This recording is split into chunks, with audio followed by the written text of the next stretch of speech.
I used to think danger was something you saw coming, that it had a sound. Footsteps, sirens, thunder. But the night my neighbor slipped that note under my door, danger came as silence. It was a Friday evening. I'd just finished dinner, chicken soup and toast, the kind of meal you make when you live alone and no one's watching. The TV murmured in the background, and I was halfway through folding laundry when I heard it, a soft scratch at the door. I frowned. No one ever visited me that late. When I opened it, no one was there, just a folded piece of paper on the mat. In shaky handwriting, it said, "Get out of here if you want to live." My heart stopped. For a second, I thought it was a prank. My neighbor, Mr. Clark, was quiet, retired, gentle, always feeding stray cats. Why would he send me something like that? Then I noticed something else.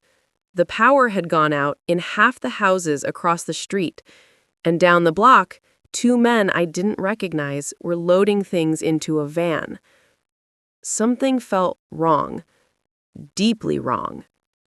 I started to grab my phone, but there was no signal, no Wi-Fi, nothing. I told myself, "You're being paranoid, Martha. Calm down." But my gut whispered, "Don't wait." I threw on my coat, grabbed my purse and keys, and slipped out the back door. As I stepped into the night, I saw movement, shadows crossing my front porch. Two men, flashlights. My breath caught. They weren't delivery guys. They weren't neighbors. One of them tried the doorknob. The other whispered, "Check the windows." I froze, and that's when I saw him, Mr. Clark, standing in the alley, waving me toward him with urgency. I ran. We ducked behind his fence, and I whispered, "What's happening? Who are they?" He held up a finger. "Keep quiet," he mouthed. Then he pointed to his kitchen window, and through it, I saw the glow of security cameras. On the monitor, the men were in my house. They were ransacking it.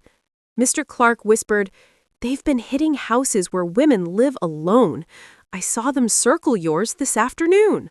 I called 911, but the lines are jammed from the storm."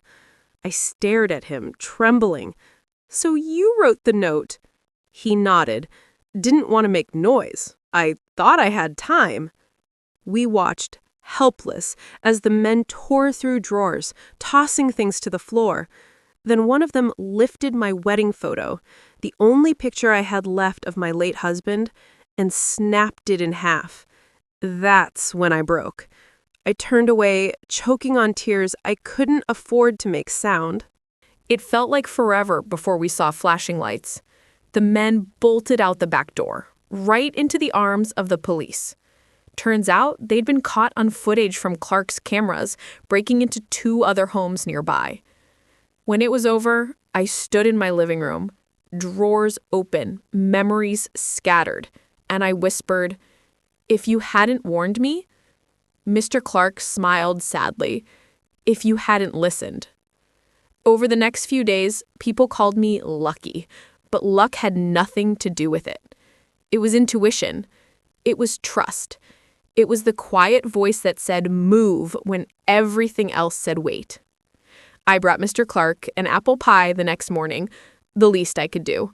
He told me his wife used to bake the same one before she passed. We sat on his porch, eating pie and listening to the rain, and that's when I realized sometimes the people who save your life aren't the ones who storm in with capes. They're the ones who slip a note under your door and hope you read it in time.